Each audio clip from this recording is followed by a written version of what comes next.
The courtroom felt colder than winter stone as he stood tall in his tailored suit, smirking at the woman he once called his wife, pointing out to everyone that she stood alone, trembling, with no lawyer by her side, certain that humiliation would be the final verdict, until the heavy doors behind her opened, and a calm, silver-haired woman stepped inside, carrying a presence so powerful that the air itself seemed to change. Before the story unfolds any further, take a moment to like, comment, share, and subscribe to the channel. Acts that matter if you believe in kindness, second chances, and the quiet strength that rises when hope seems lost. She had never imagined her life would shrink to this wooden bench, surrounded by strangers who judged her with their eyes before the judge ever spoke. Once, she had been full of laughter, someone who believed that love was built on patience and shared dreams. Years ago, she married him believing his promises that they would grow together, that success would never turn into cruelty. But success came fast for him and slowly for her, and with every promotion he gained, something inside him hardened. The men who once held her hand with pride began to see her as a burden, someone too soft, too simple, too replaceable. When the marriage finally collapsed under the weight of his arrogance and emotional neglect, he made sure the divorce would not just end things, but crush her spirit completely. She sat there now, clutching her bag with both hands as if it were the only thing keeping her upright. She could feel eyes burning into her back, hear the whisper of judgment in every cough and shuffle. She had sold her jewelry to pay rent, borrowed money to survive, and still it wasn't enough to hire a lawyer. He knew this. He enjoyed this. Standing confidently beside his expensive legal team, he made sure everyone noticed the imbalance. His mocking smile was not loud, but it was sharp enough to cut deeper than any insult spoken aloud. To him, this courtroom was a stage, and her pain was entertainment. What he never understood was that humiliation has a way of awakening something deeper in a person. As she sat there, memories flooded her mind of a woman who had raised her alone, who worked double shifts without complaint, who taught her that dignity was not something others could give or take. Her mother had always said that strength did not need to announce itself, it arrived when it was most needed. Still, even she did not expect what would happen next. The doors at the back of the courtroom opened with a slow, deliberate sound that echoed against the walls. Heads turned instinctively.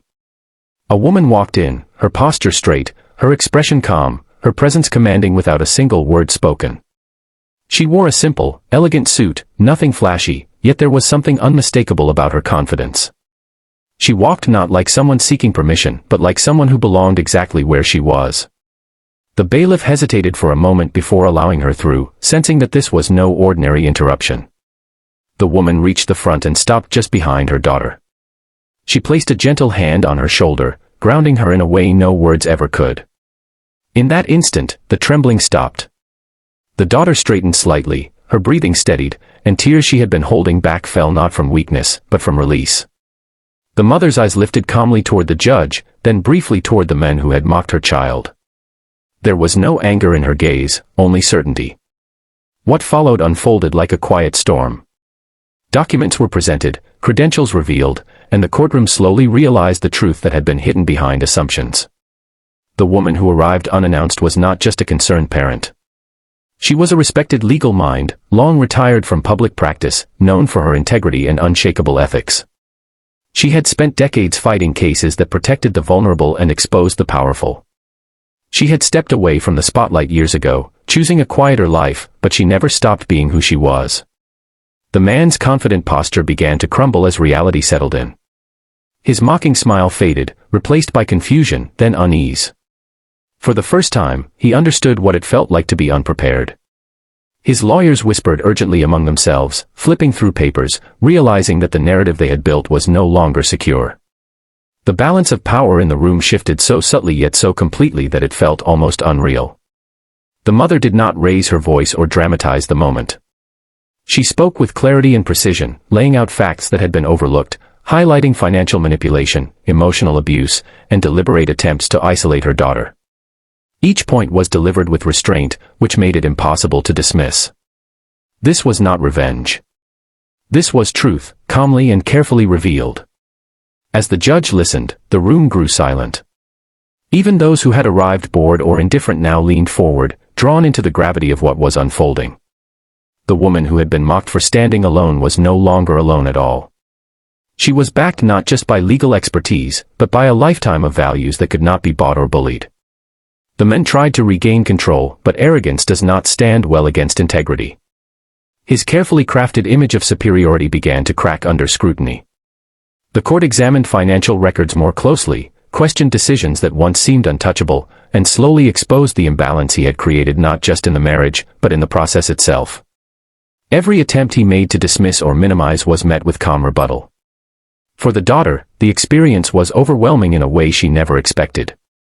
She had come prepared to lose, to walk out broken but free. Instead, she found herself witnessing a lesson in dignity and resilience. Watching her mother stand there, not for glory or pride but purely out of love, healed something inside her that had been hurting long before the divorce papers were signed. As the proceedings continued, it became clear that the outcome would not be the easy victory he had anticipated. The court acknowledged the imbalance of power and took steps to correct it. Decisions were postponed, arrangements reconsidered, and accountability introduced where there had once been entitlement. It was not a dramatic ending, but it was a just one, and justice often arrives quietly.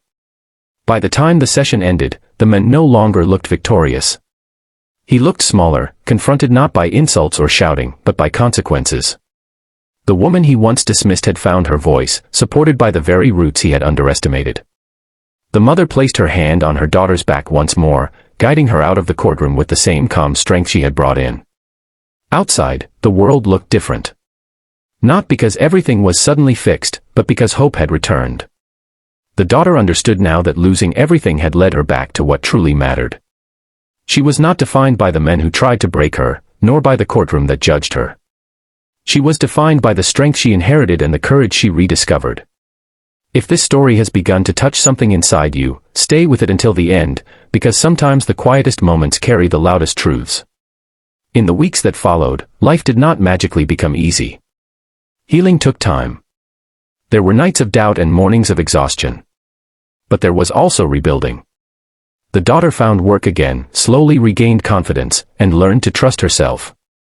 The court proceedings continued with fairness now firmly in place, and the future no longer felt like a threat. Her mother returned to her quiet life, never seeking recognition for what she had done.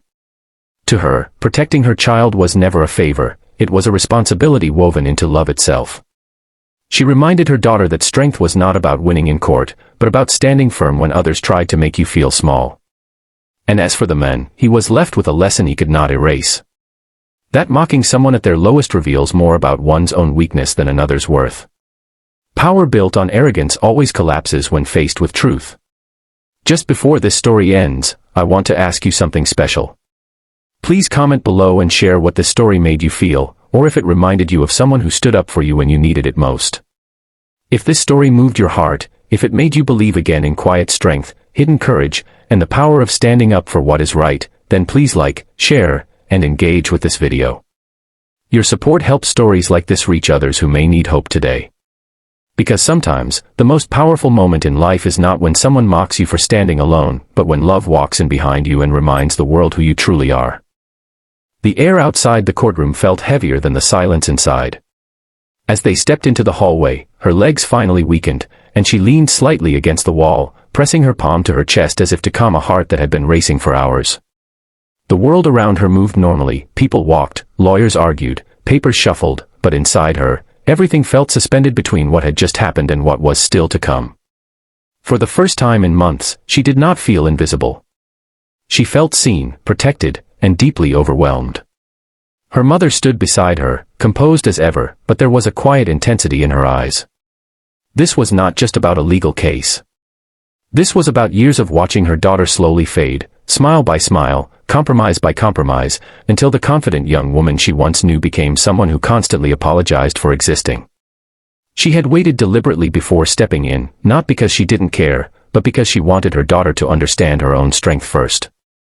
Now, stepping forward had become necessary, not to fight for her daughter's worth, but to remind the world that it had always been there. As they sat together on a bench in the hallway, memories surfaced for the daughter like waves she could no longer hold back. She remembered the early days of her marriage, how proud he had been to introduce her as his wife, how he once said her kindness made him better. Over time, that kindness became something he exploited. When she supported his ambitions, he called it loyalty. When she asked for support in return, he called it weakness. Slowly, the balance shifted until she was always giving and always shrinking. By the time the divorce became inevitable, he had already rewritten the story in his favor. Friends drifted away. Family stayed silent. He made sure she felt alone long before the courtroom ever confirmed it. What hurt the most was not losing him, but losing herself in the process.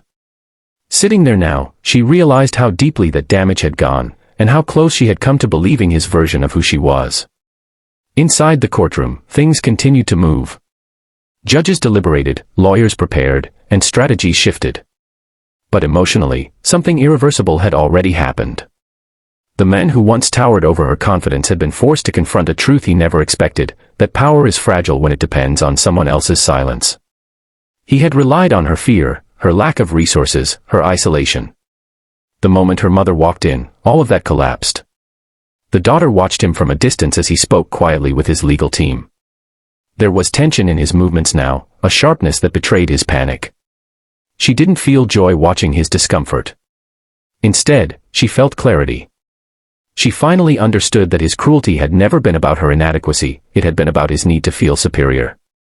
That realization lifted a weight she didn't even know she was carrying. Later that evening, they returned home together. The house was modest, quiet, and warm. Her mother made tea like she always had, moving through the kitchen with familiar grace. They sat at the small table, hands wrapped around cups, steam rising between them. No dramatic speeches were needed. The comfort of shared presence said everything words could not. Her mother reminded her gently that the road ahead would still be difficult. Legal battles take time. Healing takes longer. But she also reminded her of something far more important, that dignity, once reclaimed, changes how a person walks through the world. From this point forward, she would no longer enter rooms apologizing for her existence. She would stand firm, even when afraid. That night, lying in bed, the daughter stared at the ceiling, replaying the day again and again. For the first time since the divorce began, she didn't imagine worst-case endings. She imagined rebuilding. A small apartment of her own. Work that made her feel useful again. Laughter that didn't feel forced. Trust that grew slowly but honestly. Chapter 2 did not end with victory or closure. It ended with something quieter and far more powerful, awakening. The realization that even after being mocked, abandoned, and nearly broken, she still had roots strong enough to hold her upright. And with those roots came the courage to face whatever waited for her next.